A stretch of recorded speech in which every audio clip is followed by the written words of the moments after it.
Allô? Allô? Oui, maman chérie, comment tu vas? Je vais bien. Et chez toi? Oui, ça va. Ici, on se porte très bien. Tu m'as donné l'air d'Italie. Tu dis quoi? Dis-moi. Tu m'as donné l'air d'Italie là. Hein? Moi, je te donne l'air de Côte d'Ivoire. Toi, tu m'as donné l'air d'Italie. Ah, donc là-bas, c'est devait être à quelle heure? Dans combien de temps? Là, actuellement, là, il est 18h40. Il est quelle heure? Actuellement, il est 18h40. Oh, Hein? ok, donc on attend alors. Il n'y a pas de problème. Moi, j'ai encore d'autres choses à faire. Non, on a... Tu as d'autres choses à faire? Non, ça y est dit, ça dépend de toi. Si on attend, il n'y a pas de problème. Non, on n'entend pas. Moi, il faut pas y aller dormir. Ah, ok, d'accord. On a fini en même temps. Ah, ok, d'accord. Ok. Et ton mal, comment ça va? Il y a du mieux un peu. Matin, j'ai fait ma sauce aux graines. J'ai mangé ça du sud là. Je suis devant. Mais le mal, il n'y a pas du mal, le mal. Oui. Non, j'ai plus mal. Ah, tu n'as plus mal. Okay. Je n'ai plus mal. Depuis matin, c'est ce que je disais. Il dit j'ai plus mal. Parce que c'est vrai, comme je t'ai dit que le Seigneur va réveiller tout en toi pour que les choses. Ok, donc allons. On commence par où? D'abord, c'est le titre, c'est quoi? Votre foi produit les persécutions. Oui. Ok. Et que les épreuves ne vous perturbent pas. Oui. Mais plutôt rendez grâce à Dieu. Amen. Tu sais ce que ça veut dire déjà, non? Oui. Je sais, je comprends. Si je ne comprends pas, je pose des questions. Amen. Votre foi ne produit des persécutions. Voilà. Parce que le problème, c'est quoi? C'est que tu peux dire que tu es chrétienne, tu peux dire que tu vas à l'église, tu fais ceci, tu fais cela, mais tant que tu n'as pas touché à la foi, tu dors tranquille. Satan, il ne s'occupe pas de toi. Il s'est dit que tu es dans son camp, donc lui, il ne s'occupe pas. Mais le jour que tu vas toucher à la foi, c'est là que tu vas comprendre ce qu'on appelle, comment dirais-je, persécution. C'est là tu vas comprendre. Sinon, pour l'instant, tu peux t'amuser, tu peux te balader, tu vas à l'église, tu viens, tu pêches, tu es tranquille, tu viens, tu pêches, tu fais tout ce que tu veux. Mais le jour que Dieu va t'appeler, il va te dire, viens, tu vas maintenant me connaître. C'est là, ça va commencer. Parce que là, tu deviens ennemi de Satan. Et là, il sait que tu es tombé, tu es allé de l'autre côté. Donc, tu n'es plus avec lui. Il va quitter là. Voilà. On n'est pas né pour lui. C'est là, il va te montrer couleur. Bon, au fait, c'est pas lui qui le fait, mais c'est le Seigneur au fait. C'est le Seigneur qui fait ça, qui va produire ces persécutions-là. Afin que tu arrives à... Pour tenter. Voilà, pour que tu arrives à... C'est vrai qu'on dit que Dieu ne tente pas. Parce que dans la Bible, c'est écrit Dieu ne tente pas. Mais il ne tente pas pour le mal. Parce que les musulmans disent que Dieu ne tente pas, Dieu ne tente pas. Pourquoi Dieu vous a tenté? Pourquoi Dieu vous tente si Dieu ne tente pas? Donc la Bible se contredit. C'est là une précision parce que quand Satan lui il tente, c'est pour vous amener en enfer. Lui il vient, il te met des persécutions, il te met des maladies pour que tu restes là, puis tu meurs, tu vas en enfer. Par contre, quand Dieu le fait, c'est pour construire ta foi. Donc c'est différent. Donc lui il ne te tente pas pour t'amener dans le mal. Non, lui il te tente pour te faire grandir dans la foi. Afin que à l'intérieur de toi, sa confiance soit construite. Et sa confiance, c'est la patience. C'est-à-dire qu'il faut être patient avec lui. Donc, si tu as quelque chose qui va faire pour toi, ou bien si tu as la faim, ou bien qu'il y a quelque chose qui manque, toi seulement, il faut avoir la confiance, c'est tout. Et il va régler ça ou pas. Comme puisque les choses, il les règle autant que lui, il veut. Ce n'est pas notre temps. Quand nous sommes dans la chair, on a besoin de quelque chose, on veut que ça se règle en même temps. Dieu ne fonctionne pas comme ça. Lui, il règle les choses doucement. Donc, chaque chose a son temps. Mais la chair n'est pas habituée à ces choses-là. Le temps de Dieu, la chair n'est pas habituée à ça. Donc, c'est ce qui fait que ça nous crée des problèmes. Donc, toutefois que nous venons dans le corps, on croise maintenant la patience de Dieu. Voilà maintenant le problème. Le corps n'est pas habitué. C'est maintenant la guerre entre la chair et la loi de Dieu qui doit s'installer en nous. Et cela maintenant vient tous les problèmes. Donc, si tu es malade comme ça, que soit tu es un voleur, il va t'amener une persécution du vol. Pour voir si effectivement tu vas résister. Donc on va commencer déjà à t'enseigner qu'on ne vole pas.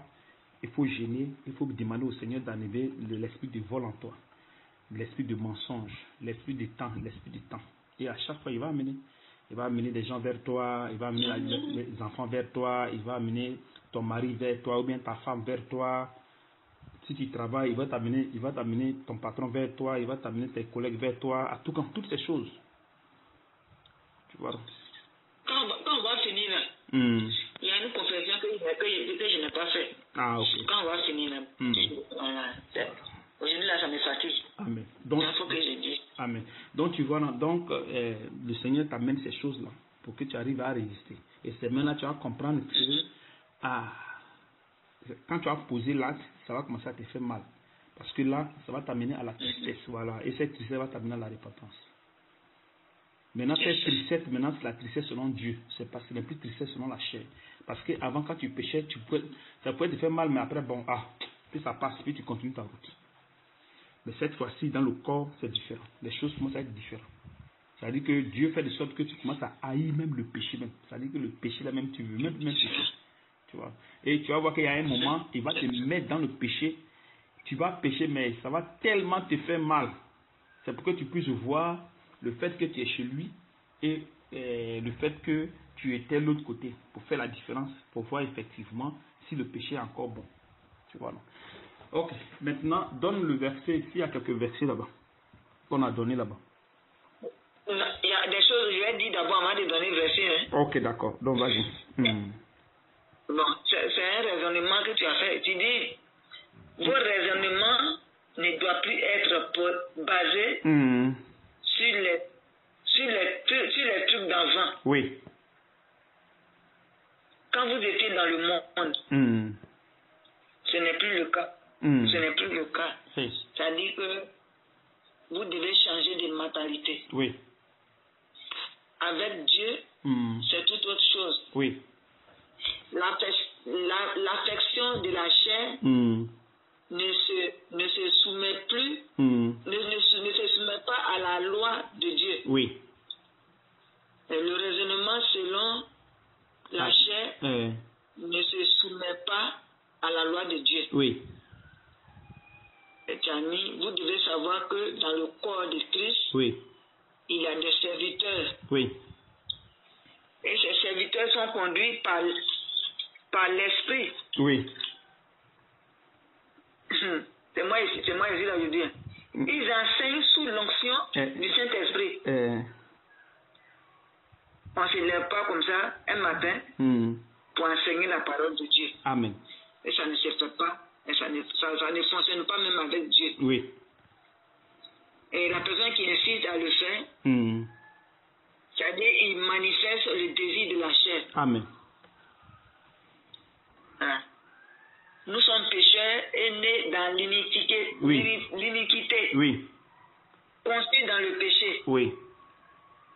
La raison pour laquelle, quand tu n'es pas recommandé de faire ces choses, tu échoues. Amen. Voilà. Dieu dit, non, il y a devant nous, il y a devant nous des péchés. Oui. Il y a devant nous des péchés. Si. La cupidité, et puis génie, etc. Oui. C'est-à-dire le désir de la chair. Quand tu es, voilà. Quand tu es recommandé, le Seigneur te couvre et te protège. Oui. Et tant que, on dit quoi? Tant que tu fais, et tant que tu es conduit par l'esprit, tout ce que tu fais, maintenant est inspiré par le Saint-Esprit, par l'Esprit de Dieu. Amen. Voilà. Donc, toi, tu dis, tu pourrais t'élever comme ça, pour venir, pendant que tu fais ton programme, puis tu viens devant et pour enseigner là. Oui. C'est pas comme ça, voilà. Non, ça ne fonctionne pas comme ça. Et tu as dit, voilà, ça ne pourra pas construire notre être. Votre foi ou votre être dans la sagesse de Dieu. Ou bien dans la justice de Dieu. Notre être a besoin de la justice de Dieu, de la parole de Dieu. Oui. Et non de la parole de la chair. Tu c'est Dieu qui occasionne votre rencontre. Oui. Pour l'enseignement. Oui. Et quand l'ordre du Seigneur est donné, oui. alors vous vous retrouvez pour les enseignements. Oui. Donc, faut pas que le peuple s'inquiète. Oui. Le corps de Christ s'inquiète. Oui. Pour même pas qu'il murmure. Oui. Maintenant, Acte 16, 6 à 10. Acte 16, 6 à 10. Acte 16. 6 à 10. 6 à 10.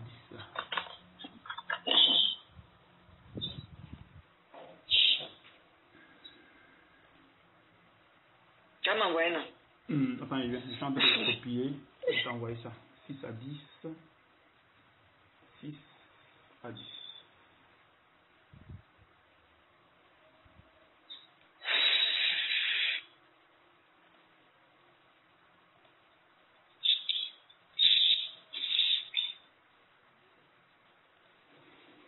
Alors, ici, maman aimée. Ok.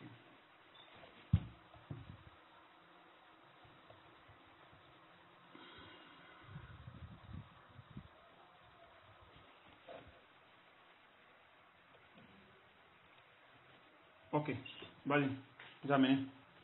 Tu as envoyé? Acte 16, 6 à 10. Bon, il y a mis 6. Il y a mis acte 6. Attends, je vais. Attends que je.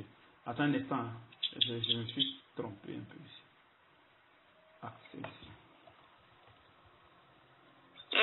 Acte 16. Voilà. Un instant. Un instant.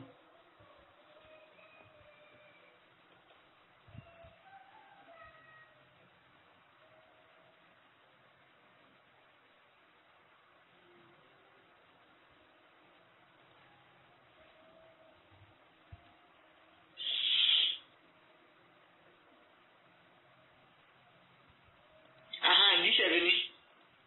Attends, je vais effacer l'autre là. Voilà, vas-y maintenant. Acte 16, 6 à 10. Acte 16, 6 à 10. Ayant été empêché par le Saint-Esprit Oui. d'annoncer la parole dans l'Asie, Si. il traversait la Phrygie. C'est la Phrygie. Et le pays de Galatie. Arrivé près de la Mysie, Si. il se disposait à entrer en Bithynie. Oui. En Bithynie. Si. Mais l'Esprit de Jésus ne leur permit pas. Oui. Il franchit alors la Mysie et descendit à Troas. Si. Pendant la nuit, Oui. Paul eut une vision. Si. Un Macédonien lui apparut Si. et lui fit cette prière. Oui. Passe en Macédoine. Si. Secours-nous. Oui. Après cette vision de Paul, Oui. nous cherchons aussitôt à nous rendre en Macédoine. Si. En criant que le Seigneur nous appelait à y annoncer la bonne nouvelle. Amen. Tu as compris quelque chose, non? Tu as compris là? Ils sont allés prêcher là-bas par révélation. Eux, ils ont voulu prêcher pour eux. Ouais, ils ont voulu prêcher pour eux-mêmes et dit non, ne partez pas là. Il dit ne partez pas là. Donc, il les a conduits lui-même et dit non, allez dans tel coin. Donc, c'est par révélation qu'ils sont partis prêcher. Donc, c'est ce que je disais quand je développais, voilà. C'est ce que voilà, pour dire qu'on ne se lève pas matin pour prêcher. Il y a d'autres même qui se lèvent et ils vont aller dans les églises de théologie et venir enseigner les enfants de Dieu. Ça ne marche pas. Aller à l'école. Voilà, ça ne marche pas. Parce que l'école là-bas, c'est la sagesse de l'homme. Par contre, Dieu, quand il t'appelle, c'est lui qui t'enseigne. Donc, il t'enseigne, lui, sa sagesse. Et avec cette sagesse, maintenant, tu enseignes la parole. Parce que si ce n'est pas le cas, c'est difficile. Voilà pourquoi les gens ils ont des problèmes. Parce que quelqu'un peut se dire que je suis pasteur. Mais est-ce que tu as été appelé par Dieu? Est-ce que tu as été recommandé? Parce que si tu n'es pas recommandé, ce que tu as fait par la chair. Pourtant que la chair ne peut pas transformer l'homme. Voilà pourquoi tu vas voir des gens qui se disent qu'ils sont chrétiens, mais ils ont une mauvaise vie. Ils n'ont pas une belle vie. Leur vie, c'est pas ça. Dès qu'ils quittent l'église, allez, c'est fini, c'est la guerre à la maison. Il n'y a pas de soumission, il n'y a pas de respect, que ce soit dans la famille ou entre les frères et sœurs. Non, il y a toujours la bagarre, il y a toujours des problèmes. Tu vois. Parce que la personne ne vous enseigne pas selon l'Esprit de Dieu. Quand Jésus a dit, dans Jean 6, 63, on peut prendre ça un peu. Jean 6, 63, je vais t'amener le verset. D'accord. Jean 6, 63. Il y a 2 versets ici. Il y a quel verset là-bas? Jean 6, 63. Il y a 2 versets ici. Il y a Acte 13, 46. Après, on va prendre ça. Jean 6, 63. D'accord. Et puis il y a qui? Jean 6, 63 ici. Jean 6, 63.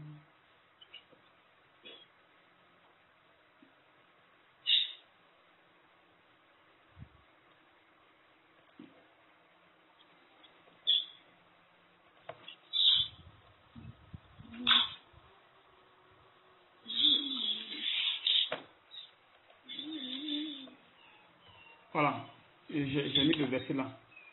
Il faut lire. Jean 6, 63. C'est l'esprit qui vivifie. Oui.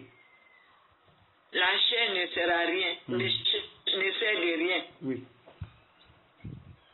Les paroles que je vous ai dites sont esprit et vie. Voilà, tu as vu? Il dit les paroles que je vous ai dites sont esprit et vie. Sont esprit et vie. Les paroles que lui il prononce pour enseigner sont esprit et vie. Donc, c'est-à-dire que ce ne sont pas des paroles vaines. Ce sont des paroles qui viennent de l'esprit. Et nous savons que ce n'est pas, comment dirais-je, l'homme qui enseigne la parole. Maintenant, quand Jésus va t'envoyer, ces paroles qui va sortir là, est-ce que ce n'est pas aussi esprit et vie? On va lire. Je vais t'amener Matthieu. Matthieu 28. Un instant. Matthieu 28.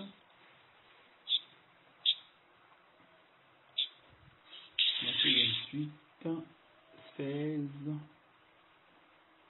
Matthieu 28, 16. Ok.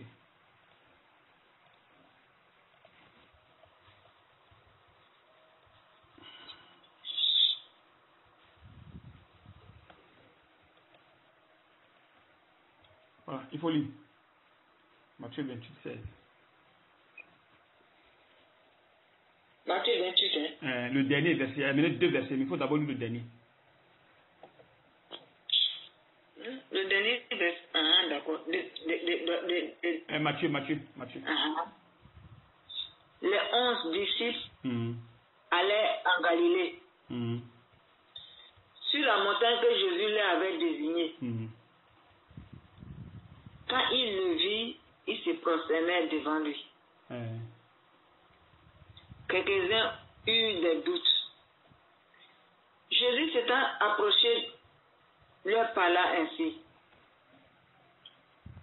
Tout pouvoir m'a été donné dans le ciel et sur la terre. Allez faire de toutes les nations des disciples, les baptisant au nom du Père, du Fils et du Saint-Esprit.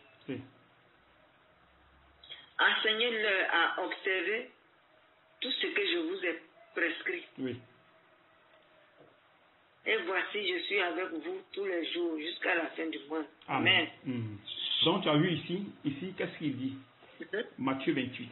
Il dit les 11 disciples. Tu as vu? Donc, ce sont des gens, ce sont ses disciples à lui.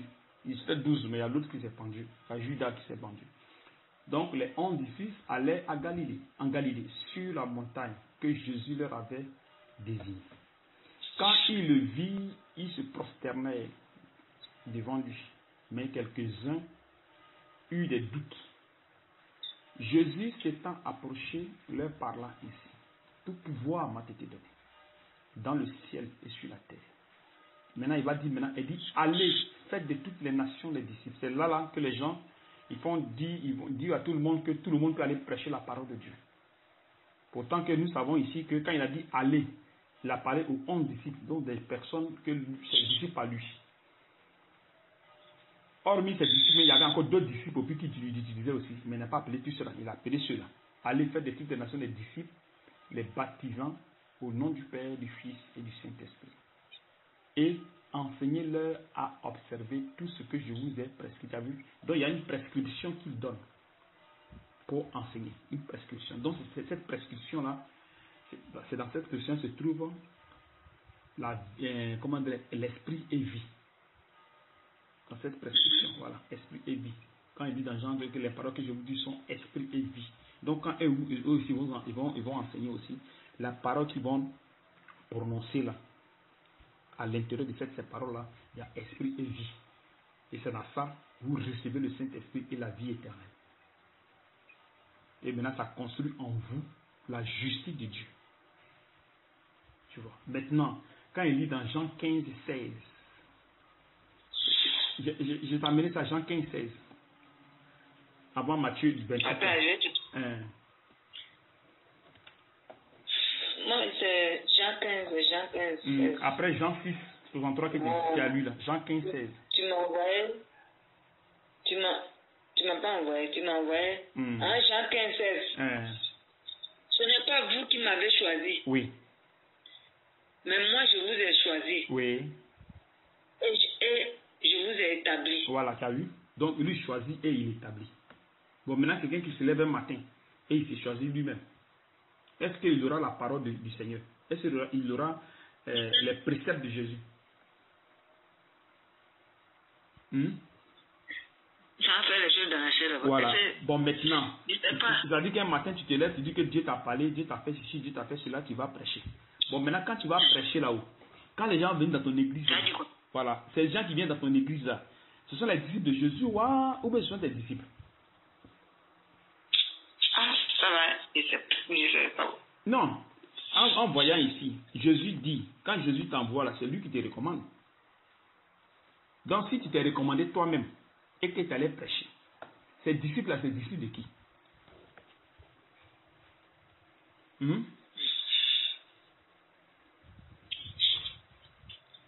Est-ce que tu me comprends? Oui, mais j'écoute. Mais il se pose une question, il faut répondre. Tu dis que tu écoutes. Non, mais moi, je ne sais pas comment je vais répondre. Je ne peux pas dire non, je ne peux pas dire oui, moi je ne sais pas. Oui, mais ça c'est Dieu qui choisit. Non, ça va être devant toi ici. Et je vais te faire comprendre quelque chose. Est-ce que tu comprends? Parce que, qu'est-ce que Jésus a dit ici? Il dit, c'est moi qui vous ai choisi. Donc, ce n'est pas vous qui vous êtes choisi. Bon, maintenant, si quelqu'un s'est choisi et il va faire des disciples, est-ce que ces disciples appartiennent à Jésus? Puisque ce n'est pas Jésus qui les a choisis. Donc, ce n'est pas les disciples. Il dit que ce n'est pas lui qui les a choisis. Ouais, donc voilà.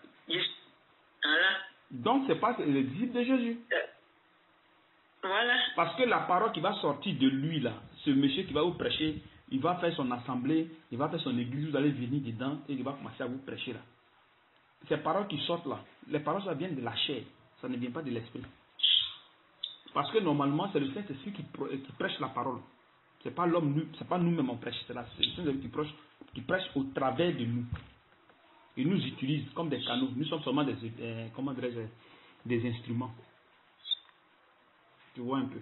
Bon, maintenant, si quelqu'un qui n'est pas recommandé et qui vient devant les gens et il prêche, c'est-à-dire que lui, il prêche la sagesse. Pourtant, on ne prêche pas la sagesse de l'homme. On prêche la sagesse de Dieu. Tu vois, non? Donc, cette personne qui va prêcher, est-ce que les gens qu'elle va prêcher là, est-ce que leur foi là, c'est à construire sur la parole de Dieu?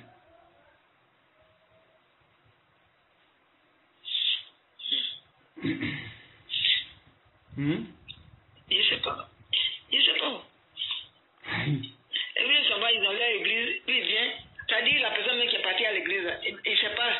Il ne peut pas savoir si ce que l'autre dit, ou bien c'est. Non, il n'est pas inspiré par Dieu, c'est lui qui a fait ton église. Je ne dis pas dans le sens où il faut savoir si lui qui est devant toi, il est juste ou prêt. Moi, je suis en train de dire que si une personne qui n'est pas envoyée de Dieu et qui prêche la parole, est-ce que cette personne-là, les gens qu'il est en train de créer, il est en train de faire là, est-ce que ces disciples vont appartenir à Jésus?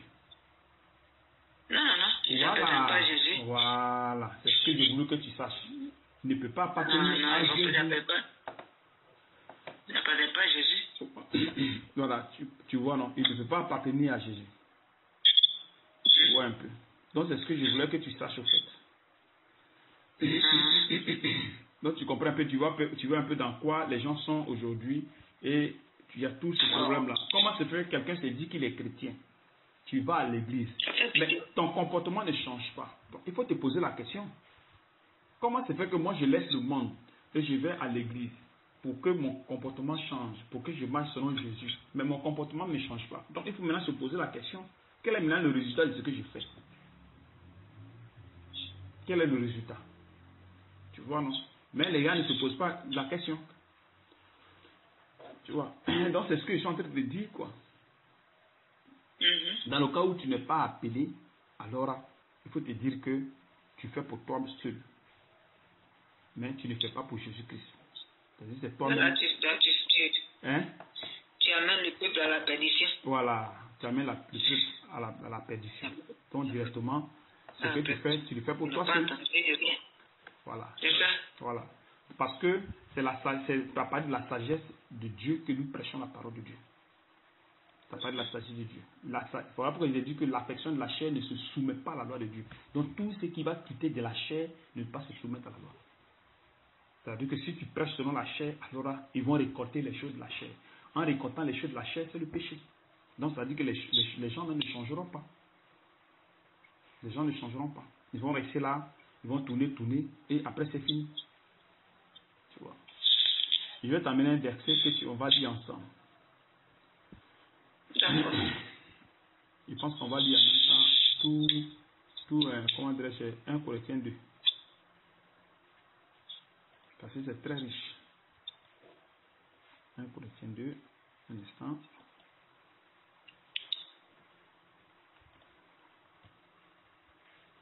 Attends, qu'est-ce que j'ai fait là? Non, c'est pas ça, je me suis... 1 Corinthiens 2,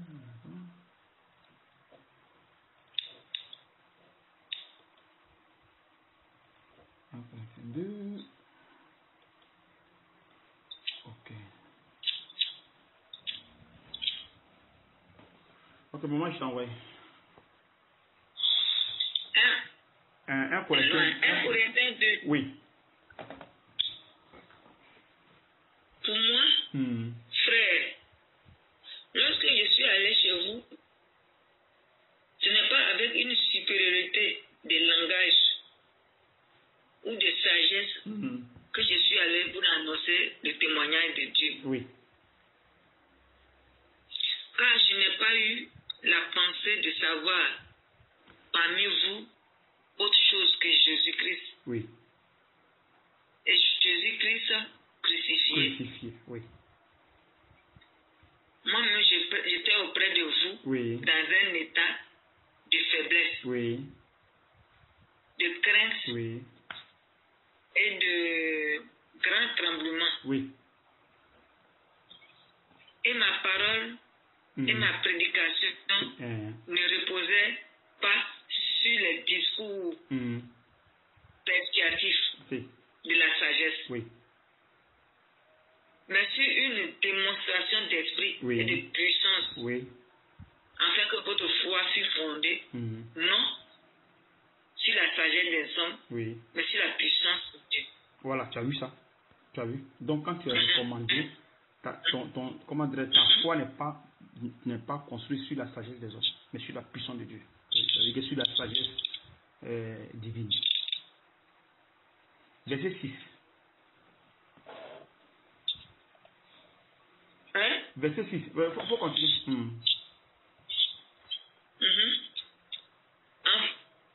La puissance, la puissance. Verset 6. Afin que votre foi fût fondée et non c'est maintenant. Verset 6. Cependant, une sagesse que nous prêchons parmi les parfaits, sagesse qui n'est pas de ce siècle, ni des chefs de ce siècle, qui vont être anéantis. 7. nous prêchons la sagesse de Dieu mystérieuse et cachée de Dieu. Que Dieu, avant les siècles, avait dessiné pour notre gloire. Oui. C'est lourd. Hein, tu dis? C'est lourd. Oui. Tu as vu qu'il dit que la sagesse là, c'est pas la sagesse qui vient des hommes. Donc c'est une sagesse qu'il a cachée. Maintenant, il révèle maintenant à ses enfants pour que ses enfants soient sauvés. Ah, c'est loin. Oui. Ah, c'est loin, oui. Voilà. C'est ça. Maintenant, il n'aurait, en tout cas, sagesse qu'aucun des chefs n'aurait connu. Quand ils l'eussent connu, ils n'auraient pas crucifié le Seigneur de gloire.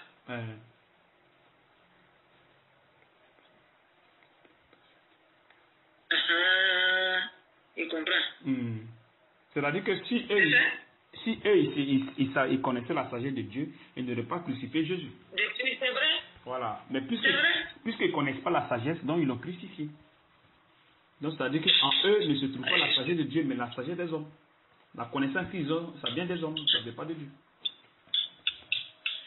Vraiment. Jésus. 9.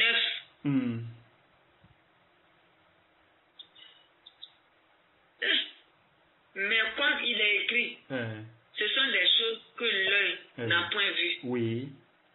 Que l'oreille.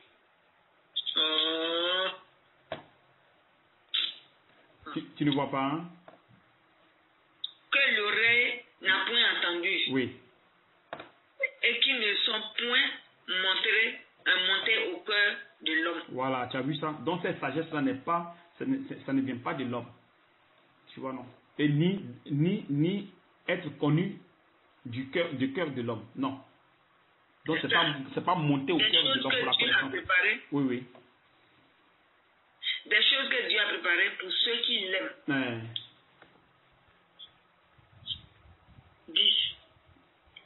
Dieu nous les a révélées par l'Esprit.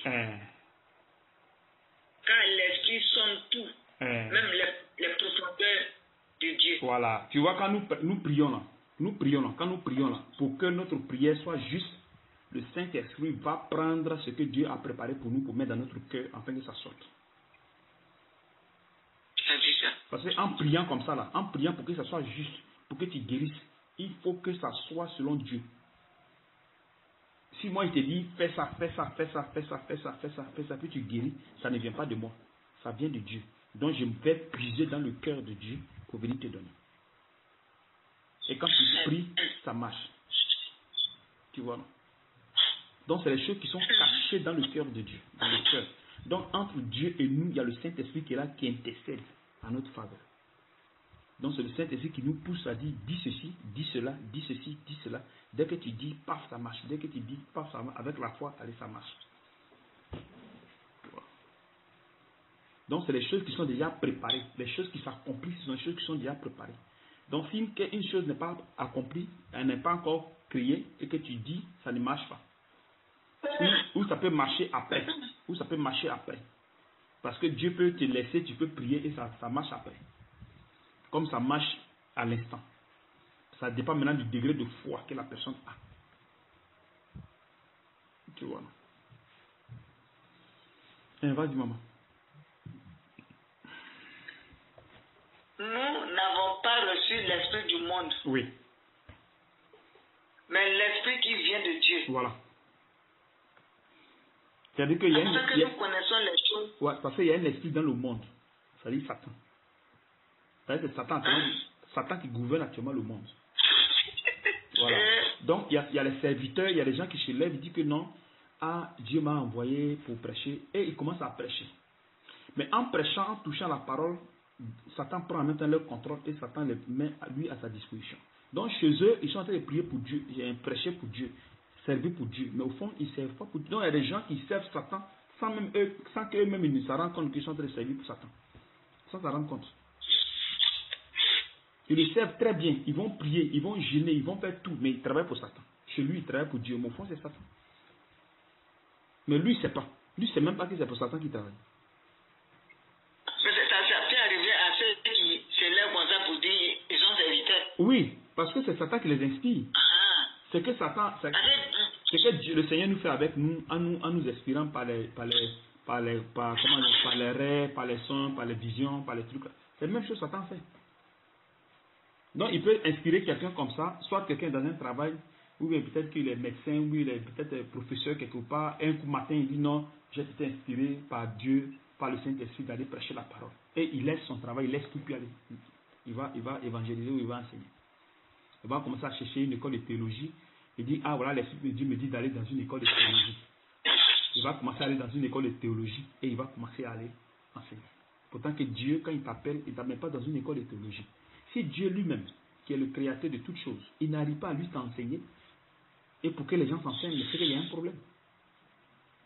Je ne comprends pas le nom. Tu vas aller dans l'école de théologie. Dans l'école de théologie, ils vont te donner un diplôme. Ils vont te donner un diplôme. C'est ça, je n'ai pas compris. Voilà, ils vont te donner un diplôme, ils vont te dire que... Moi, je suis, elle me pose des questions. Ils vont te donner un diplôme. Tu vois, l'autre dit, il est parti en théologie, il a un papier. Voilà, tu as il a un certificat. Pourtant que dans la Bible, ça ne se dit pas. Dans la Bible, on ne parle pas de certificat. Les apôtres n'ont pas de certificat. Et maintenant, tu vas payer, hein. Tu vas payer l'école. L'école, tu payes. C'est pas cadeau. C'est ça. Et quand tu sors avec... papier de pasteur. Voilà, tu sors avec un vêtement. Tu sors avec un vêtement spécial que tu dois porter. Pour te dire que tu es pasteur, ou bien tu es apôtre, ou bien tu es prophète, ou bien tu es évangéliste, ou bien tu es prophète. Tu vois. Pourtant, mais dans la Bible là-bas, là, même là, est-ce qu'il y a une école là-bas? Non, mais il n'y a pas d'école. Nous sommes dans l'école du Seigneur comme ça. Ce qu'ils sont en train de faire, c'est une école, ils sont en train d'enseigner. Mais si toi tu dois enseigner, c'est pas que on va te donner le diplôme. C'est pas quand tu dois te donner, bon, tiens, maintenant diplôme, maintenant il faut aller enseigner. Non. C'est Dieu maintenant qui sait à quel moment maintenant la personne doit aller enseigner. Actuellement là, mes frères sont là, je suis en train de les enseigner, ils sont là. Je suis le seul à, pour l'instant, faire tout ce qu'il y a à faire. C'est-à-dire que je suis, le Seigneur m'utilise comme un docteur, il m'utilise comme un évangéliste, il m'utilise comme un pasteur, il m'utilise comme un apôtre, il m'utilise comme un prophète. Parce qu'il y a des choses qui me révèlent. Donc, il m'utilise les 5 ministères que j'utilise. Parce que pour l'instant, je suis seul. Tu vois un peu. Donc, maintenant, ceux-là, quand ils seront formés, Dieu maintenant va les utiliser. Maintenant, c'est quand le temps va arriver, c'est pas moi je vais décider pour dire que bon, comme le temps maintenant est arrivé, toi tu comprends maintenant, allez, va maintenant enseigner. Non, c'est pas ça. C'est Dieu qui décide à quel moment la personne doit partir. Et quand le temps vient, Dieu te dit maintenant, va, fais ça, fais ça, fais ça, fais ça, fais ça, fais ça, fais ça, fais comme ça. Mais c'est pas qu'on dit, bon, comme tu connais maintenant bien, va maintenant, tiens un diplôme maintenant, allez, va enseigner. Va l'appeler quoi. Non, ça marche pas. C'est pas comme ça. Ça, c'est le truc des hommes dans les écoles de théologie, c'est ce qu'ils font. Mais avec Dieu, ça ne marche pas. Ça fait que quand tu quittes dans ces écoles de théologie là, tu vas enseigner. Hein, tu dis? Ça m'a lumière là, ça s'éteint, ça s'allume, ça s'éteint. Ok, moteur, compteur là, ça est jusqu'au boudron là-bas. Moi, je vais allumer ma torche, il faut parler. J'ai une torche électrique, vous savez. Il faut pas me lever, j'ai mis ma torche là-bas. J'écoute. Donc, tu vois, non, donc ça fait que quand les gens maintenant quittent même dans ces écoles de théologie là, et qui créent maintenant des assemblées, tu vas voir que les gens qui enseignent, ils n'ont pas la vie de Dieu en eux. Ils n'ont pas la vie de Dieu. Pourtant que normalement, quand on t'enseigne, tu dois avoir la vie de Dieu en toi. Au fil du temps, tu dois te transformer, tu dois être transformé pour marcher selon la volonté de Dieu. Et comme ça, vous allez avoir la vie de Dieu en vous, et vous allez œuvrer pour le Seigneur. L'amour de Dieu doit être au milieu de vous, la charité doit être au milieu de vous. Ceux qui ne travaillent pas doivent aider ceux qui travaillent. Tu vois? Donc cet amour-là doit se manifester. Bon, maintenant, s'il n'y a pas cet amour, et que c'est seulement les désirs de la chair, vous allez voir qu'il y aura un problème. Quand ils vont dire à quelqu'un cotiser, ça va devenir des histoires. Donc qu'est-ce que les pasteurs font? Les pasteurs maintenant sont obligés de créer des petits mouvements pour avoir l'argent. C'est à ça maintenant, on tombe maintenant dans le délatérisme. On commence maintenant à se lever, on va voir quelqu'un, ah mon église ne marche pas, je n'arrive pas à payer mon loyer, je n'arrive pas à faire ceci, les fidèles ne veulent rien faire, ils se disent que non, eux aussi dans des problèmes. Pourtant que Jésus a été clair. Il dit, venez à moi, vous qui êtes fatigués. Je vous donnerai du repos. Mais si tu viens encore chez Jésus, encore plus tu souffres, c'est qu'il y a un problème. c'est qu'il y a un problème. Quand on lit Deutéronome 7, qu'est-ce qu'il a dit? Il dit, si vous gardez si vous marchez dans les recommandations, voilà ce que je vais faire pour vous. Je vais vous bénir, je vais vous donner le temps, je vais fortifier votre terre. Tous ces trucs que je vais vous les donner. C'est lui qui est le maître des temps et circonstances. C'est lui qui est le bas de la richesse et de la pauvreté. Bon, maintenant, si tu viens chez lui et tu es encore pauvre, tu as encore des problèmes. Pour payer ton loyer, c'est problème. Tu t'inquiètes, tu fais ceci, tu fais ça. C'est qu'il y a un problème. Donc, il faut se poser la question. Qu'est-ce qui ne va pas? Donc, ces derniers maintenant sont obligés. Ces derniers sont obligés. Tu es là, hein? Tu as plein de réseaux, hein? Allô? Voilà. Donc, ces derniers sont obligés maintenant de créer des trucs parallèles pour avoir l'argent dans l'église. Ils vont te faire un première collecte, deuxième collecte, troisième collecte. Après, un panier action de grâce. Après, créer ces genres de choses-là pour seulement attirer. Voilà, tu as vu? Pour attirer de l'argent. Tu as vu? Pourquoi? Parce que l'amour. Après, va déposer pour maison. Voilà. Pourquoi pas? Maison de l'homme de Dieu. Voilà, tu as vu. Après, il y a un panier spécial pour payer maison de l'homme de Dieu. Il y a un marché spécial pour tant. Tu vois. Après, ils vont forcément instaurer maintenant la dîme. Pourtant, la dîme, c'est pour l'Ancien Testament. Donc, il y a plein de choses qu'ils vont faire. Et comme ça, ils sont en train de se mettre dans la merde sans qu'ils ne s'en rendent compte. Pourquoi? Mais ici, là. Parce qu'il n'y a pas l'amour de Dieu. Là, c'est quoi, là? On ne paie pas la dîme. Ici, chez nous, ici. Mais la dîme elle n'est pas chrétienne. Elle est biblique, mais elle n'est pas chrétienne. Tu as vu ça? Elle est biblique parce qu'ils ont fait ça dans l'Ancien Testament. Puis la dîme, c'est une œuvre charnelle, elle n'est pas spirituelle. Pourtant que nous sommes sur un ministère spirituel. Mais eux mélangent tout. Eux mélangent tout. Sinon ici on ne paye pas dîme. Ici il n'y a pas de dîme. La dîme n'est pas chrétienne. C'est pas de Jésus. Ça c'est la dîme, c'était pour les gens, les Lévites qui s'occupaient de ça. Les taxes comment dirais-je, d'Israël. Ça c'est les taxes d'Israël. Ça, c'est pour les Israélites. Ce n'est pas pour les nations. Nous sommes des nations. Nous seulement, ce qu'on fait, ce sont les cotisations qu'on fait. C'est tout. Donc, les cotisations sont faites selon le Saint-Esprit. C'est le Saint-Esprit qui pousse les gens à cotiser. Donc, si la personne est appelée de Dieu et que c'est bien organisé et que vous respectez les choses de Dieu, Dieu prend le contrôle de toutes choses. Et comme ça, vous n'avez pas de problème. Vous fonctionnez bien. Voilà pourquoi j'ai dit aux gens que quand tu viens dans le corps de Christ, tu n'as plus de problème de j'ai pas mangé, je ne travaille pas, j'ai pas d'argent, je ne dors pas, je dors dehors. Non, il n'y a plus ça. Si tu as ces choses-là, c'est pour une raison et c'est pour un temps. Si ces choses-là t'arrivent, c'est pour un temps. C'est pour seulement construire ta foi, que Dieu t'amène ces persécutions. Donc il va t'exposer à ces choses-là pour que tu puisses comprendre. C'est-à-dire vivre d'abord dans la souffrance. Comme lui, il a vécu dans la souffrance, et après, il allait à la droite de Dieu. C'est la même chose que nous vivons. Parce qu'il a dit à chacun sa croix. Donc, tu vas vivre ces choses, des temps pénibles, tu vas les vivre. Mais en vivant ces temps pénibles, dans les jeûnes et prières, ça te soulage en même temps. Ça ne va plus être pesant comme avant. Ça sera plus pareil, ça sera un peu différent. Et un peu jusqu'à ce que tu vas te décharger maintenant du péché. Te décharger du péché. Tu vois un peu, non? Donc, si quelque chose te manque, tu n'as pas à murmurer, non. Tu regardes seulement et tu attends. C'est-à-dire que ton cœur n'est qu'être sur Dieu. Point. Pas sur les hommes. Pas sur l'homme de Dieu. Pas sur des frères. Non. Il ne faut pas faire ça. C'est-à-dire que ton cœur est sur Dieu. Tu regardes que Dieu seulement, c'est tout. Donc, ça fait que quand nous vivons avec lui, il nous amène dans le suspense. Il nous fait vivre dans le suspense. Tu vois, non? Il nous fait vivre dans le suspense. Afin de pouvoir, toujours penser à lui. Tu vois un peu.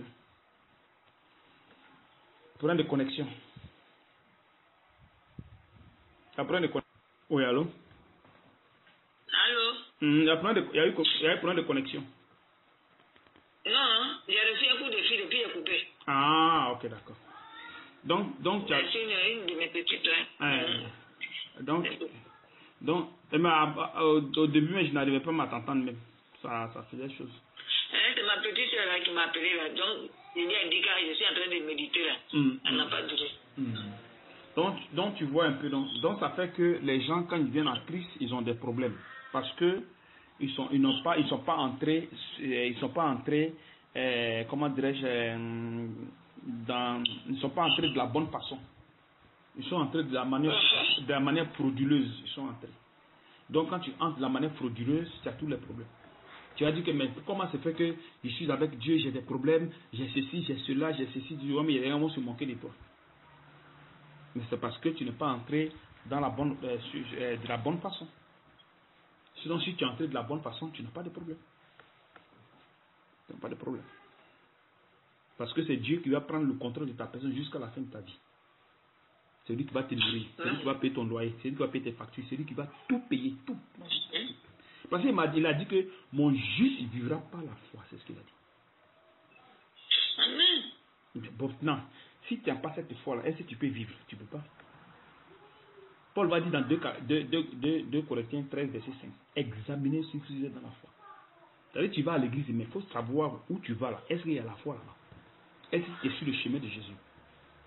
Donc si tu n'es pas sur le chemin, alors là tu vas mal vivre. Tu vas vivre comme un païen, donc tu auras des problèmes. Puisque nous est maudit, quand Adam a péché, là, il nous est maudit. Il a dit que c'est la sueur de ton visage que tu auras ton pain. Donc ça dit que le sol, tous ces genres de trucs là, quand tu vas travailler là, forcément ça va te créer des problèmes. Voilà pourquoi les gens, ils ont l'argent, ils ont problème. Tu n'as pas l'argent, tu as problème. Tu es marié, tu as problème. Tu n'es pas marié, tu as problème. Tu fais ceci, tu as problème. Tu fais cela, tu as problème. À chaque instant, tu as problème. Tout truc, tu as problème. Par contre, quand tu viens en Christ, le truc s'arrête. C'est vrai. Mais là, il faut venir en Christ de la bonne façon. Il ne faut pas venir de manière frauduleuse. Sinon, tes problèmes vont continuer. Puis ça va s'empirer encore en plus. Parce qu'ici, là, il va te nettoyer de ces alliances que tu as eu à tisser, les péchés que tu as eu à faire dehors. Tout ça, il va commencer à te nettoyer ça. Nettoyer. Et comme ça, il t'éloigne comment dirais-je, de ces choses-là. Pour que tu puisses marcher de manière pure avec lui. Tu vois. Donc, continue le verset, maman.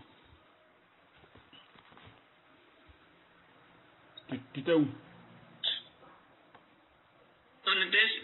J'ai lu quoi? Attends. 2 Corinthiens là. Hein?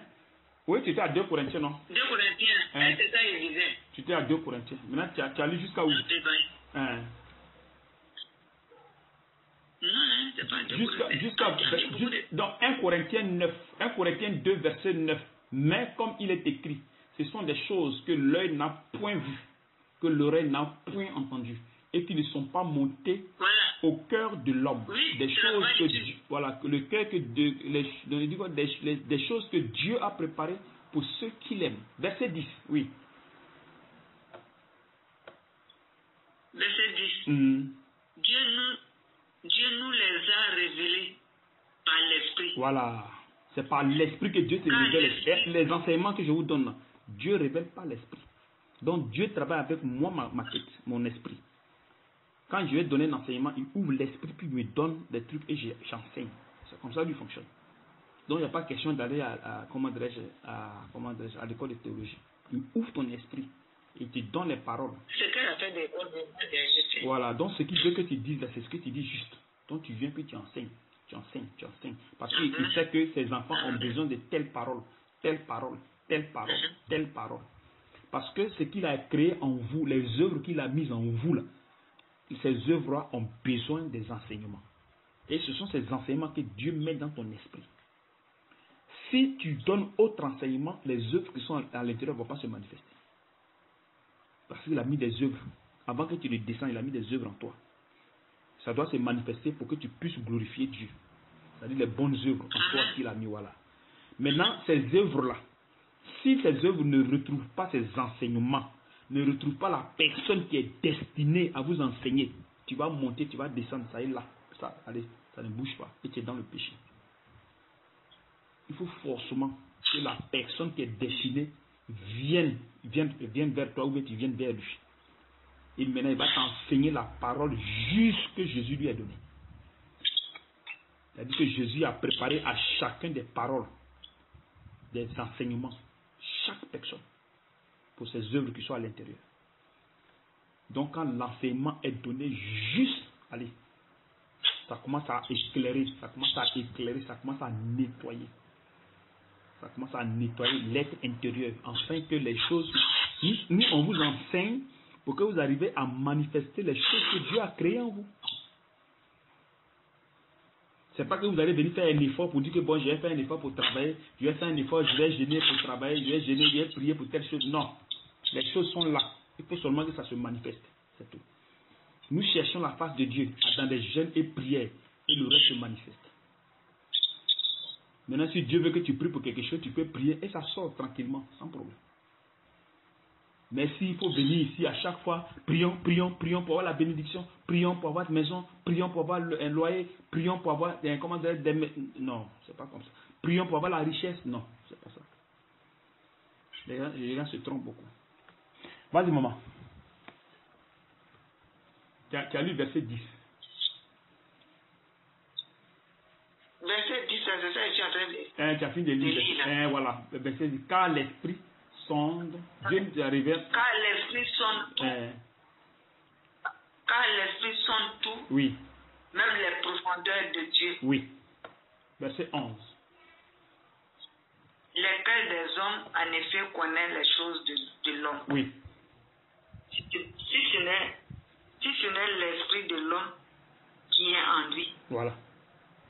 Tu as vu ça? Donc l'esprit qui est en l'homme, là, c'est les choses de l'homme qu'il connaît. Oui. Donc ça veut dire qu'il ne connaît pas les choses de Dieu. Donc si Dieu ne t'a pas appelé, tu ne peux pas connaître ces choses. Tu vois comment c'est compliqué. Vas-y, maman. C'est ça.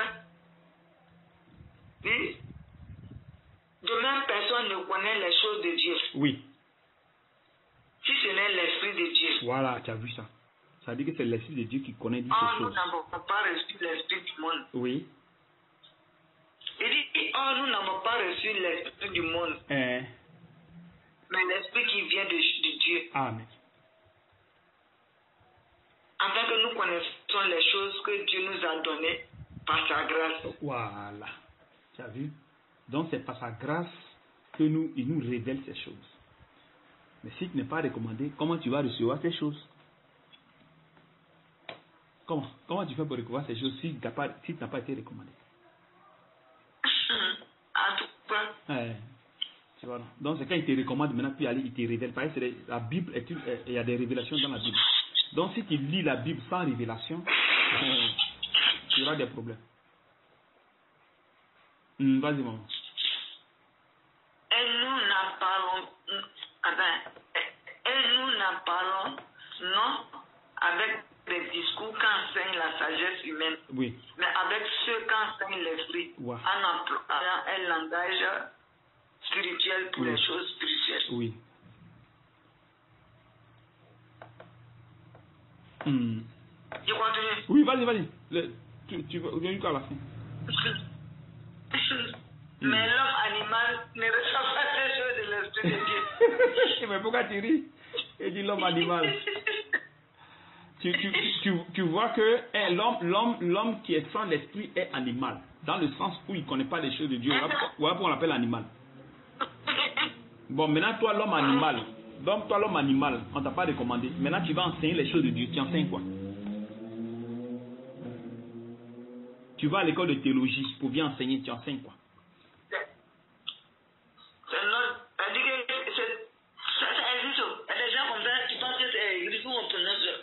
On parle de Dieu, mais quand tu rentres là, c'est autre chose. Oui, mais c'est ça existe. Ça pas que ça existe pas, ça existe très bien. Ça existe. Mais aussi, Dieu les utilise aussi pour qu'ils prennent leurs connaissances pour venir enseigner ses enfants aussi. Dieu aussi les utilise. Par exemple, ses créatures. Donc Dieu aussi les utilise à faire ça. Mais quand ils meurent, c'est l'enfer direct, ils vont. Voilà. Comme il a utilisé Judas là. Quand Judas est mort, il a mis en enfer. Donc c'est la même chose. Il va te faire des révélations, il va te faire tout. Il va te faire même beaucoup de choses. Tu vas même faire des... comment dirais-je? Tu vas prier, les gens vont guérir, machin. Mais ta vie là ne change pas. Tu as la vie païenne en toi. Ceux que tu enseignes, ils ont la vie païenne, puis ils sont assis. Plein de péchés en eux. Plein. Il y a un qui va sortir, mari de quelqu'un, ou femme de quelqu'un, puis il vient s'asseoir dans l'église. Puis il fait comme s'il n'y a rien. Puis ça avance. L'autre gars, il va faire par là coup de poing. Papa, il va venir s'asseoir dans l'église, puis il arrête, puis on avance. Et il va te dire que je suis chrétien. Il y a un qui va venir voler, il vole bien, puis il vient s'asseoir. Puis il arrive. Puis on avance. L'autre va venir tuer son ami dans les médicaments et autres, puis il vient s'asseoir à l'église, puis on avance. Le pasteur va venir tuer ses fidèles avec médicaments. Il va couper les têtes, puis on avance, tu vois. Vas-y, maman.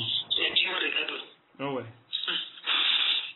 Maintenant, 15 l'homme spirituel, au contraire, juge de tout. Ouais.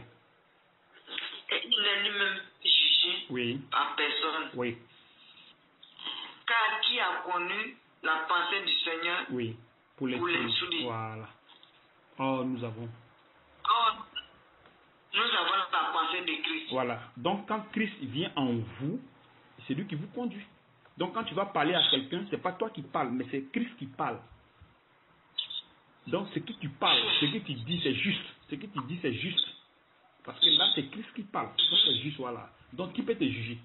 Il change ton comportement. Et ça fait que tu marches maintenant selon lui. Paul va dire que si je vis, ce n'est plus moi qui vis, c'est Christ qui vit en moi. Il dit c'est Christ qui vit en moi. Donc, quand Christ vit en vous, vous marchez comme Christ. C'est pour ça que raison que quand vous venez dans le corps de Christ, Christ vous dit de chercher premièrement le royaume et la justice. C'est-à-dire qu'il faut chercher la vie de Dieu en toi d'abord. Avant toute chose. Là, comme ça, quand il va te conduire, ce qui est pour toi qu'il a gardé, c'est à ça que tu vas penser. Tu ne vas plus penser aux choses de la chair. Pour t'affectionner aux choses de la chair, donc ce n'est plus ça. Donc maintenant, quand Christ va prendre maintenant ton contrôle, il va maintenant te conduire tranquillement sans problème. Là, quand tu seras maintenant au-dessus du péché, tu ne vas plus mélanger, tu ne peux plus te mélanger dans le péché, aller à gauche, à droite, aller faire n'importe quoi, avoir des mauvaises pensées, mais je vais manger pas demain, je vais faire ceci, je vais commencer à jalouser mon ami que Dieu a béni ici. Non, ce ne sera plus ça. Tu ne seras plus dans ces choses-là. Tu vois un peu. Donc tout ce qui va te sortir dans la bouche, ce sera seulement les paroles, les bonnes paroles, pas les paroles vaines. Pas comme ancien temps, non. Les choses vont changer. Le comportement va changer. La manière de parler aux gens va changer. Mais là, ce n'est plus toi qui parles, mais c'est l'esprit qui parle au travers de toi. Maintenant, on va lire 1 Thessaloniciens 1. 1 Thessaloniciens 1. Ouais, vas-y, maman. Non, j'ai tout amené. Après ce que tu as lu là, tu vas lire ça là-bas. D'abord, on va lire d'abord. Attends d'abord, on va lire, il faut aller un peu plus haut. Un peu plus haut. Acte 13. Acte 13 dont tu parlais là. 47 là.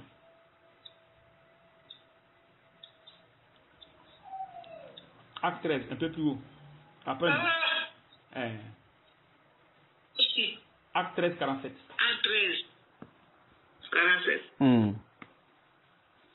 Car ainsi, nous l'a ordonné le Seigneur. Oui. Je t'ai établi pour être la lumière des nations. Oui. Pour porter le salut jusqu'aux extrémités de la terre. Oui. Les païens se réjouissaient en entendant cela. Ils glorifiaient la parole du Seigneur. Et tous ceux qui étaient destinés à la vie éternelle crurent. Voilà. Tu as vu ça? On dit tous ceux qui étaient destinés à la vie éternelle crurent. Donc, c'est-à-dire que quand lui, il devait prêcher, Dieu avait déjà préparé les gens, ceux qui devaient être destinés à la vie éternelle. Donc, quand Dieu te dit, va dans tel coin, d'abord, c'est lui qui te dit, va dans tel coin. Comme il empêchait Paul de faire des choses, de prêcher dans les autres villes. Il dit, non, arrête. Donc, quand lui, il t'envoie quelque part, il prépare déjà des gens là-bas. Donc, il amène les gens, il attire les gens. Là-bas, où tu dois partir, où tu dois prêcher. Déjà, ils attendent. Donc, quand tu prêches, Dieu maintenant les fait écouter. Et maintenant, il les amène à comment dirais-je, à accepter la parole pour être sauvés. C'est-à-dire qu'ils croient obligatoirement. Pas par leur volonté, mais par la volonté de Dieu. Parce qu'ils sont destinés à la vie éternelle. Maintenant, la parole que tu vas leur dire, là, ça vient de Christ. Ça ne vient pas de toi. Tu vois, ça ne vient pas de toi, ça vient de Christ. Donc c'est Christ qui va mettre dans sa bouche les paroles pour qu'il dise exactement ce que Dieu veut, afin qu'il soit sauvé. C'est pas que tu vas préparer des paroles, machin, non. C'est Dieu qui prépare ces paroles-là pour te donner. Tu vois. Je vais t'amener un truc que je viens. Je vais chercher ici quelques trucs. Il y a un truc ici. Je viens d'abord, je viens. C'est le dernier verset, puis c'est fini.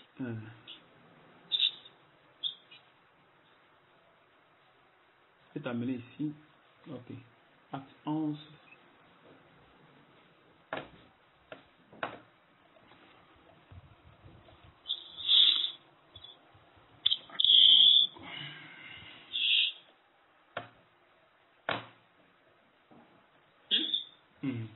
Bon, maintenant, tu étais où? Tu étais à quel verset là? Verset 13. Ok, d'accord. Maintenant, on lit aussi 2 Corinthiens 10 qui est là, qui est devant toi. Après ce que tu as lu, il y a 2 Corinthiens 10 qui est là. Ok. Bon, d'abord, voilà, il y a un verset que j'ai amené ici. Il faut lire Acte 11, verset 13. Il faut lire ça d'abord. Le dernier verset que je vais l'envoyer. Cet homme nous raconta comment il avait vu. Cet homme nous raconta comment il avait vu dans sa maison. L'ange se présenta à lui et disant, envoie à Jopé et fais venir Simon, surnommé Pierre, qui te dira des choses par lesquelles tu seras sauvé, toi et ta maison. Tu as vu ça? Il dit qu'il te dira des choses. Donc il y a des choses qui sont là que Pierre va dire. Mais quand Pierre partait chez Corneille, lui il ne savait pas quoi dire à Dieu. Il ne savait pas quoi dire. Parce qu'il leur dit, mais c'est pour faire quoi? Lui il ne savait rien, puis il est parti. Donc dès qu'il est arrivé net, Dieu a mis en même temps des choses dans sa bouche. Donc des paroles exactes pour que Corneille soit sauvé. Donc quand tu vas prêcher, c'est Dieu qui prépare ces paroles. Et quand tu vas là, c'est parce que ces paroles doivent être exactes. C'est que lui l'a préparé d'avance. Ça doit être exact.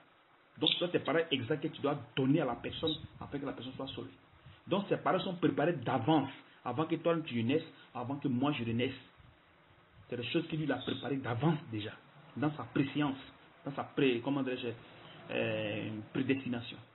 Donc, quand tu viens maintenant, les paroles maintenant sortent. Mais ce n'est pas toi qui fais sortir les paroles, ce n'est pas toi qui les choisis. Non. Les paroles sont choisies par l'Esprit de Dieu, au travers de ta personne.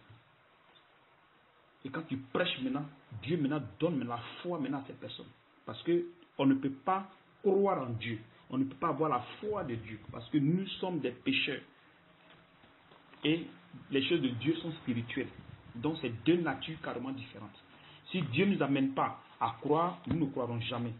Si Dieu ne nous amène pas à le suivre, nous ne le suivrons jamais.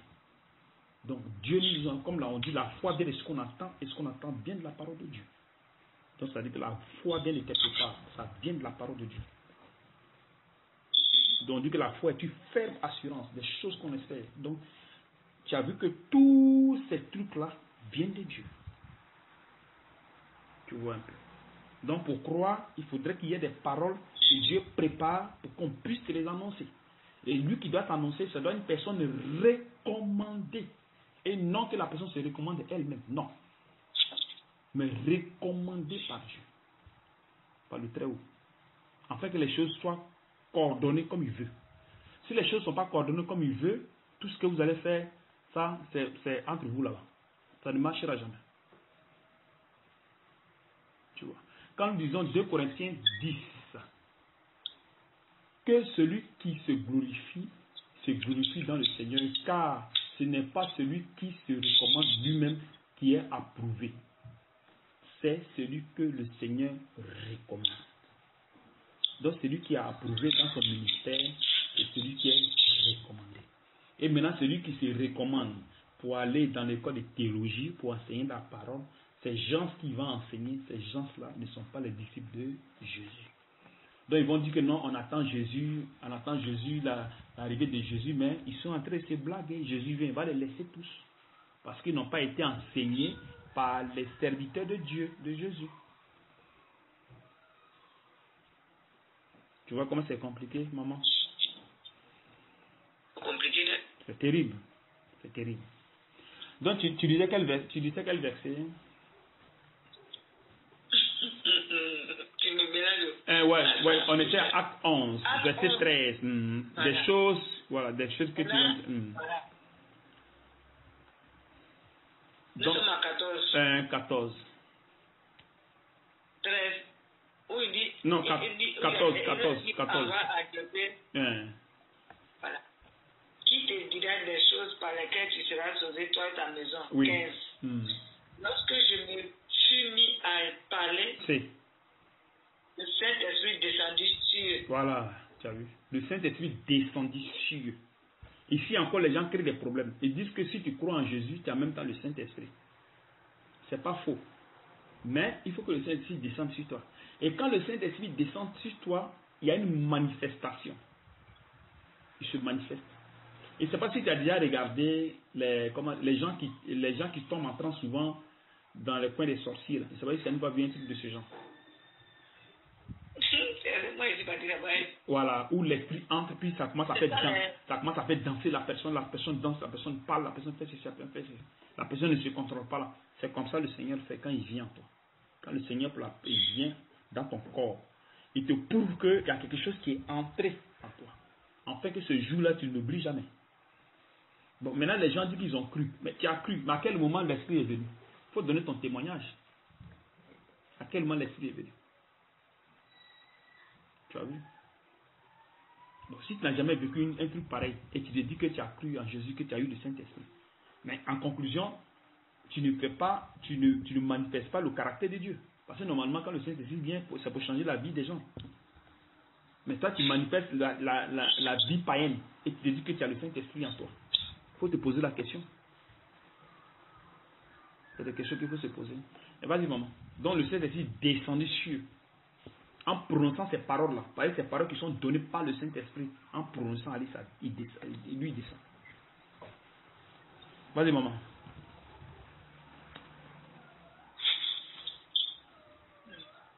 Descendu ici, comme si nous, cette parole du Seigneur, Jean a baptisé d'eau, mais vous serez baptisés du Saint-Esprit. Oui. Courant là me fatigue.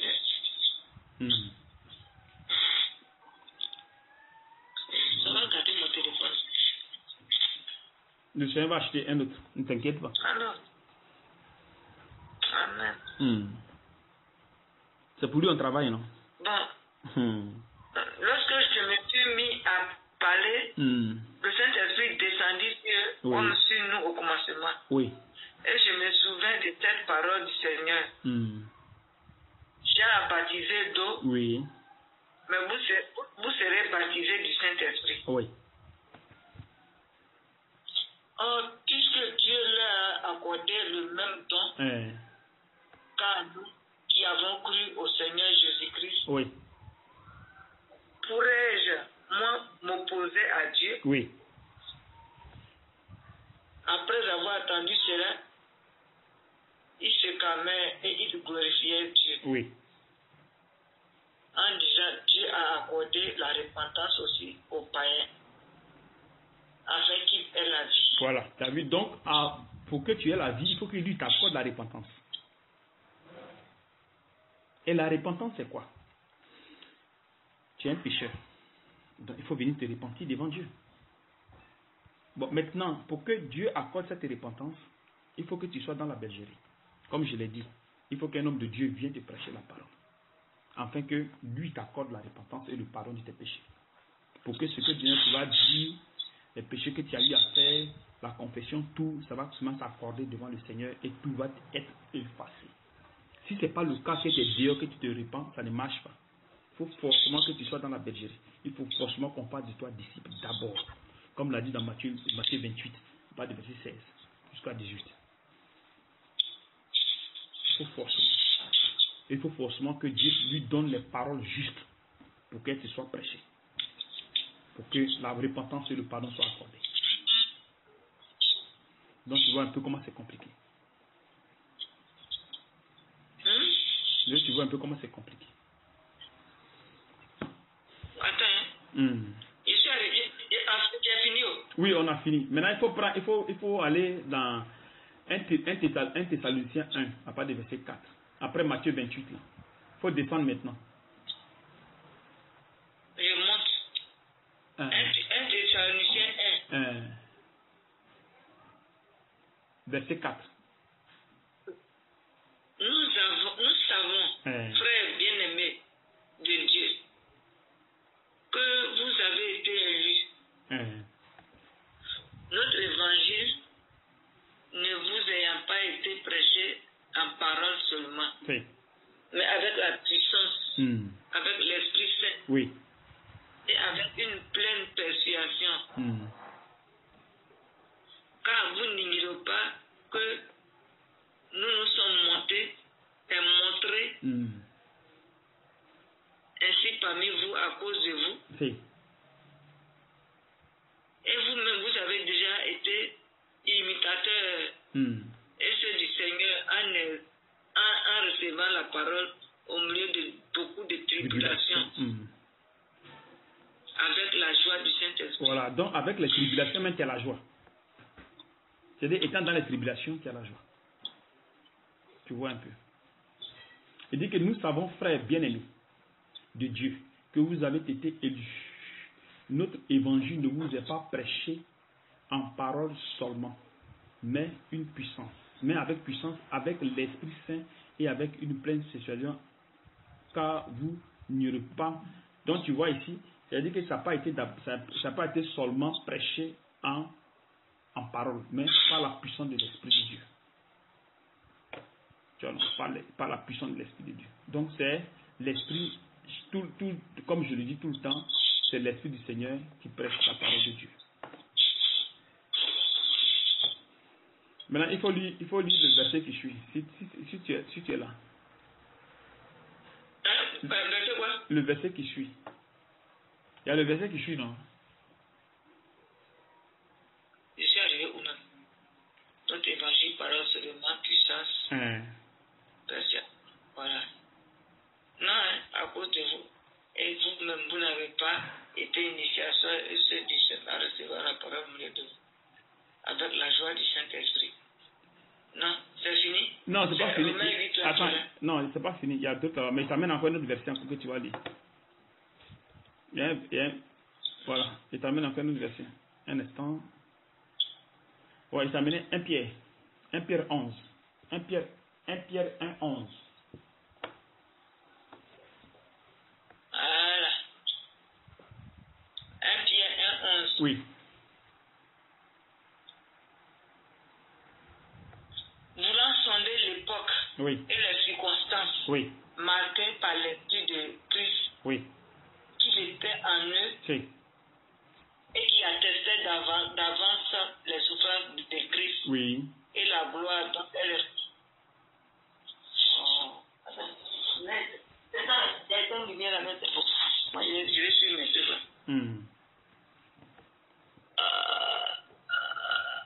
Voulant sonder l'époque et les circonstances marquées par l'Esprit de Christ oui. qui était en eux oui. et qui attestait d'avance les souffrances de Christ oui. et la gloire dont elles seraient suivies. Si. Je ne comprends pas. Non, vas-y. Il leur fut révélé oui. que ce n'était pas pour eux-mêmes, oui.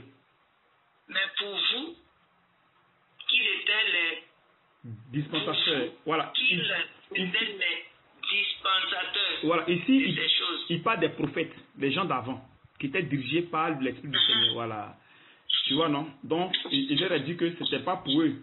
Quand ils sondaient l'époque, ce n'était pas pour eux, mais c'était pour vous. Afin que ça vous soit révélé. Donc, il parle de maintenant, de ceux-là, comment dire, nous maintenant, que c'était pas pour eux, mais c'était pour nous. Et Dieu voulant sonder l'époque et les circonstances marquées par l'Esprit de Christ qui était en eux et qui attestaient d'avance les souffrances de Christ. Donc, bien avant que Christ ne souffre déjà, ils avaient déjà ces révélations. Avant que ça ne soit révélé dans les temps présents. Avant que Jésus-Christ ne vienne. Tu es à quel niveau? Tu es à quel niveau? Verset 12. Il leur fut révélé que ce n'était pas pour eux-mêmes, mais pour vous, qui êtes les dispensateurs de ces choses, que vous ont annoncé maintenant ceux qui vous ont prêché l'évangile par le Saint-Esprit. Tu as vu ici? On dit par le Saint-Esprit. Donc, on a dit que l'évangile prêché par le Saint-Esprit et non par un homme. Donc, pour que ça soit prêché par le Saint-Esprit, il faut que tu sois recommandé par le Seigneur. Envoyé du ciel. Tu vois, non? L'évangile, donc l'évangile que nous prêchons vient du ciel. Et dans lesquels les anges désirent plonger leurs regards. Donc, c'est-à-dire que les gens ne connaissent pas l'évangile que nous prêchons. Eux, quand, voilà, c'est la manière que nous prêchons comme ça. Et ils sont là, puis ils écoutent ce que nous disons. Parce que ce sont des révélations qu'eux-mêmes ne connaissent pas. Donc, eux aussi veulent savoir aussi ce que nous sommes en train de dire. Ah bon? Oui, mais c'est ce qui est écrit. Dans lesquels les anges désirent plonger leurs regards. Ils plongent leurs regards pour comprendre de quoi il est question. Qu'est-ce que nous sommes en train de dire? Qu'est-ce que nous sommes en train de révéler? Parce que c'est le Saint-Esprit qui révèle les choses. Donc quand l'évangile est prêché, les anges sont là. C'est pour ça qu'on dit aux femmes de porter leur foulard quand ils parlent avec les serviteurs de Dieu. De porter leur foulard. Parce que les anges, le Seigneur, le Saint-Esprit, tout le monde est là, tout le monde écoute ce que nous disons. Le ciel écoute tout. On va penser que c'est à notre niveau. Non, c'est pas à notre niveau. Hein. Non. Tout le monde écoute. Ouais, tout le monde écoute dans le ciel. On voit comment on appelle la différence entre l'homme et la femme. Voilà.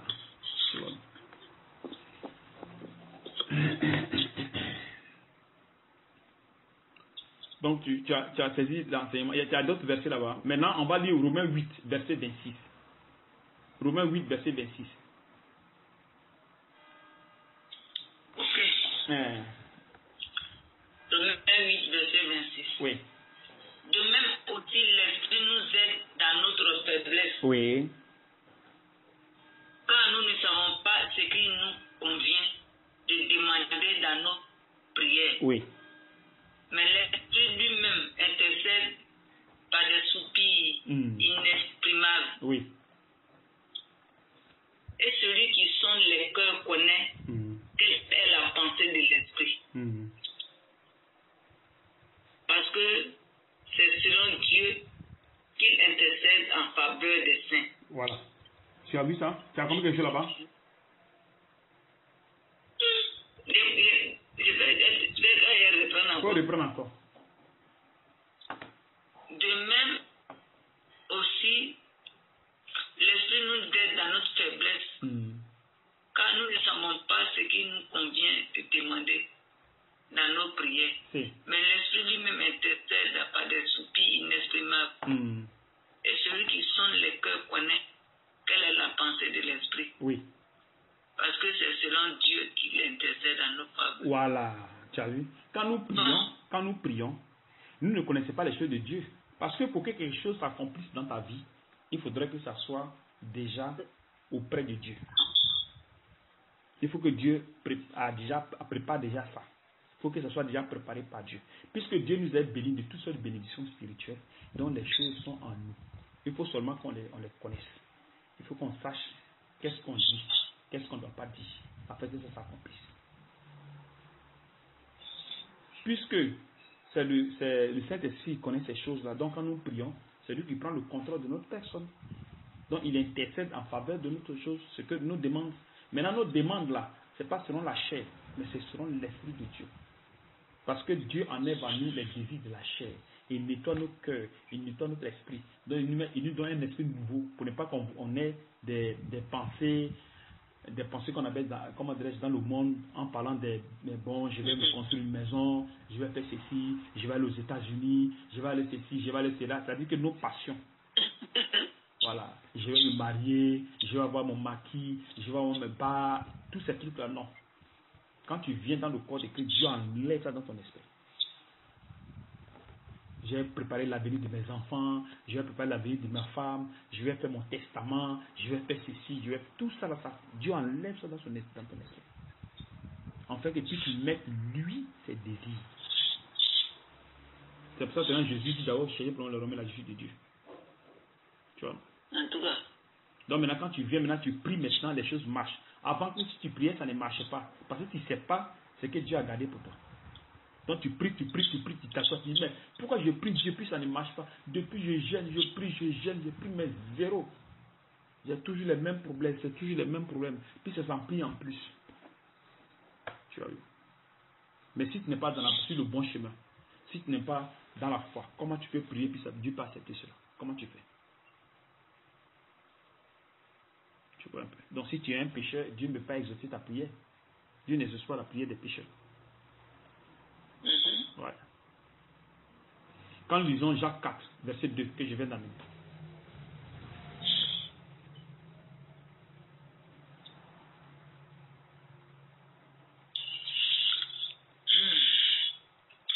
Jacques 4, verset 2. Vous convoitez et vous ne possédez pas. Vous êtes meurtrier et envieux et vous ne pouvez pas obtenir. Vous avez des querelles et des luttes et vous ne possédez pas parce que vous ne demandez pas. Vous demandez, vous ne recevez pas. Parce que vous demandez mal. Dans le but de satisfaire vos passions. Voilà. Adultère. Voilà. Que vous êtes. C'est. Et attends. On dit, parce que vous demandez mal dans le but de satisfaire vos passions. Oui. Adultère que vous êtes. Oui. C'est-à-dire quoi? Les gens de maintenant qui... oui, vas-y.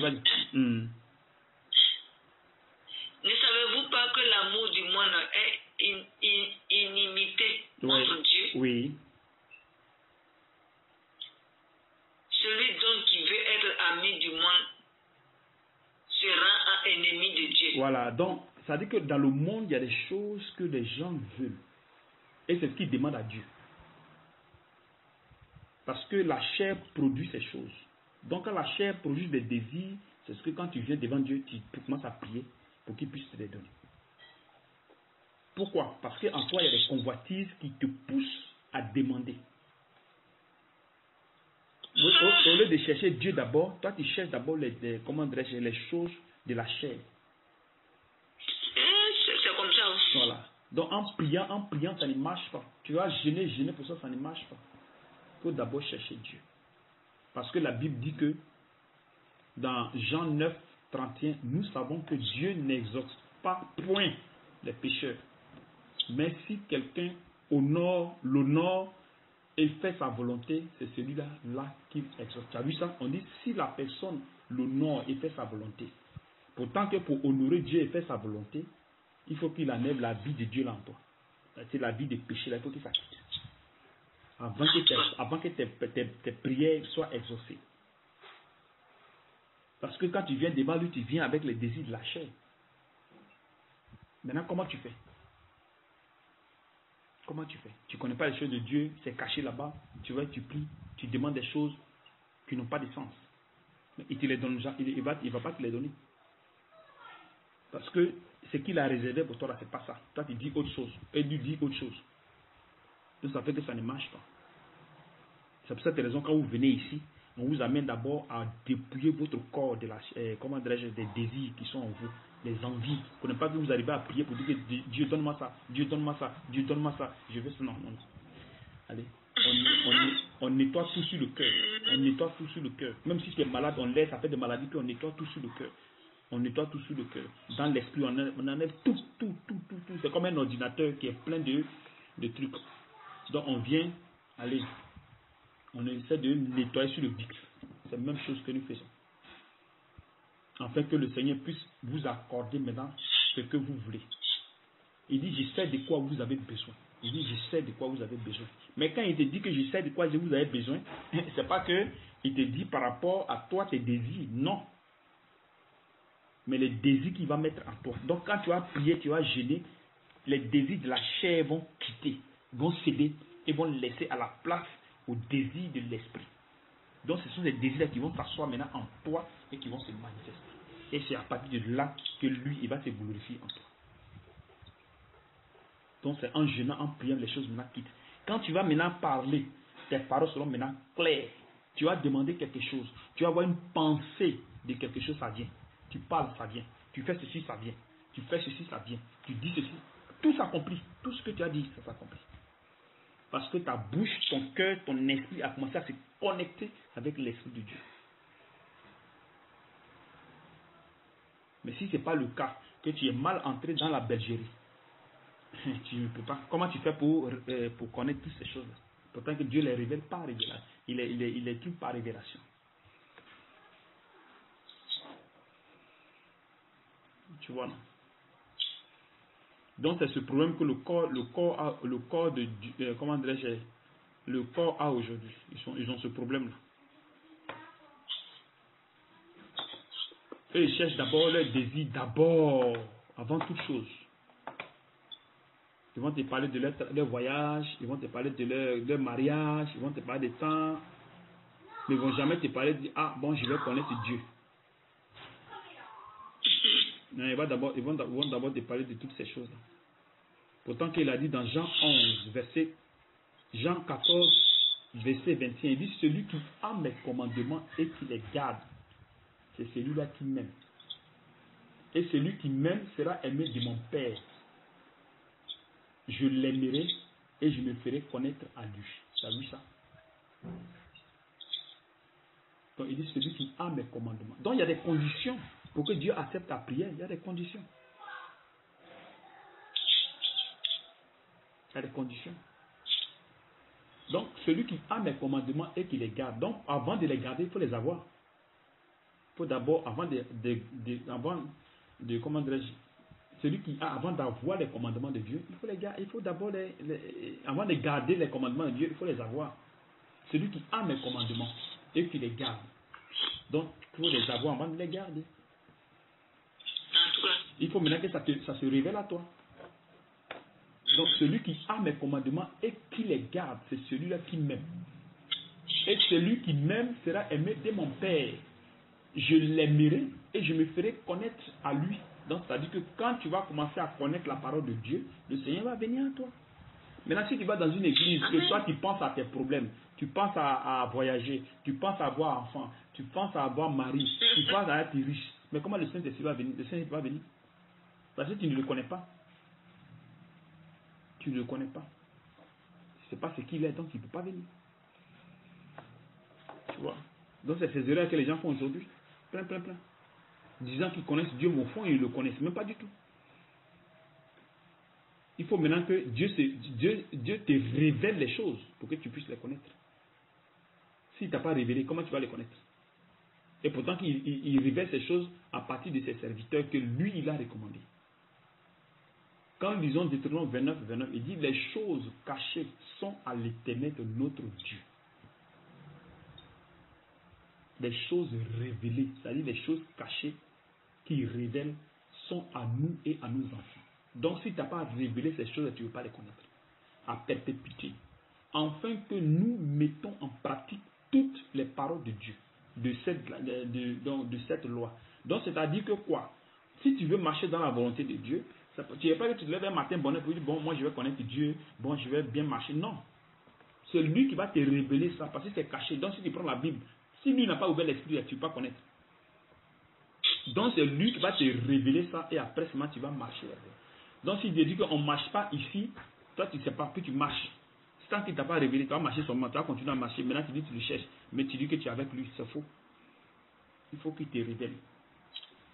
Pour qu'il te révèle, il faut que tu sois son enfant. Il faut que tu aies sa sémence. Quand tu as ta sémence, le temps arrive, maintenant il t'appelle, il dit viens. Tu as fini ta vie, tout est fini, viens maintenant. Ici, maintenant, là, ça, moi, ça c'est ma part maintenant. Toi, tu as fait ta part, moi maintenant c'est ma part, viens. Et c'est comme ça, il va te couper du monde. Il va te couper du pays. Il a dit que celui qui aime le monde n'a point connu Dieu. Donc si tu aimes les choses du monde, tu n'as point connu. Donc il va te couper du monde, il va te couper des amusements, des amis bizarres, tout ça, il va couper tout.